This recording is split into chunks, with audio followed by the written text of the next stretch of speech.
പട്ടാമ്പി മുതുതല പഞ്ചായത്ത് ഓഫീസിന് സമീപം താമസിക്കുന്ന ഇബ്രാഹിമിന്റെ വീട്ടിൽ ചൊവ്വാഴ്ച രാവിലെയാണ് സംഭവം. എറണാകുളം പറവൂർ സ്വദേശി രാംദാസ് ആണ് വീടിന് തീയിട്ട ശേഷം സ്വയം മുറിവേൽപ്പിച്ച് മരിക്കാൻ ശ്രമിച്ചത്.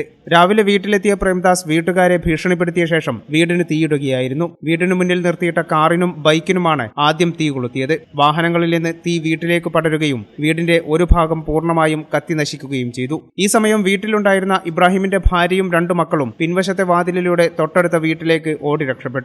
നാട്ടുകാർ വിവരമറിയിച്ചതനുസരിച്ച് അഗ്നിരക്ഷാ സംഘമെത്തി തീയണച്ചു. കാറും ബൈക്കും പൂർണ്ണമായും കത്തി നശിച്ചു. തീയിട്ട ശേഷം അവിടെ വെച്ച് തന്നെ കയ്യിൽ കരുതിയ കത്തി ഉപയോഗിച്ച് സ്വയം മുറിവേൽപ്പിച്ച് ജീവനൊടുക്കാൻ ശ്രമിക്കുകയും ചെയ്തു. പോലീസെത്തി പ്രേംദാസിനെ ആശുപത്രിയിൽ പ്രവേശിപ്പിച്ചു. പരുക്ക് ഗുരുതരമാണ്. വിദേശത്ത് ഒരുമിച്ച് ജോലി ചെയ്തിരുന്നവരാണ് പ്രേംദാസും ഇബ്രാഹിമും. ഈ സമയം ഇരുവരും തമ്മിലുണ്ടായ സാമ്പത്തിക ഇടപാടുമായി ബന്ധപ്പെട്ട പ്രശ്നങ്ങളാണ് അക്രമത്തിന് പിന്നിലെന്നാണ് പോലീസിന്റെ പ്രാഥമിക നിഗമനം. കാർ കച്ചവടത്തിൽ 1 ലക്ഷം രൂപ ഇബ്രാഹിം പ്രേംദാസിന് നൽകാനുണ്ടെന്ന് കാട്ടി ഒരു നോട്ടീസും പ്രേംദാസ് കയ്യിൽ കരുതിയിരുന്നു.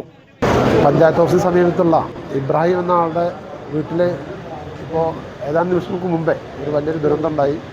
എറണാകുളത്തുള്ള ഒരു പ്രേമദാസിന് എന്തോ വിദേശത്ത് വെച്ച് നടന്ന ഒരു സാമ്പത്തിക ഇടപാടിൽ എന്തോ നൽകാൻ ബാക്കിയുണ്ടെന്നാണ് വന്ന ആൾ അവകാശപ്പെട്ടത്. എന്തായാലും വീട്ടിൽ നിന്നിരുന്ന കാറും ഒരു സ്കൂട്ടി വാഹനവും കത്തിക്കുന്ന സ്ഥിതിയാണ് ഉണ്ടായത്.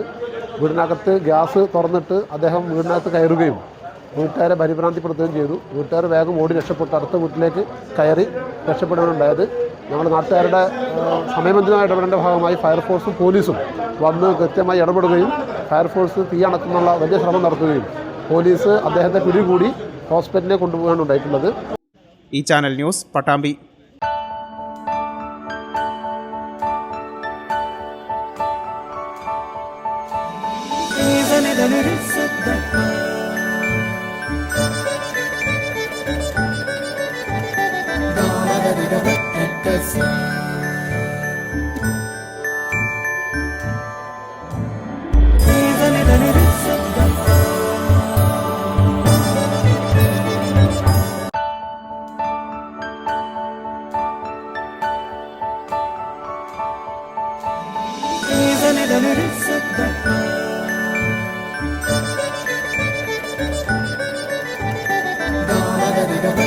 Yes.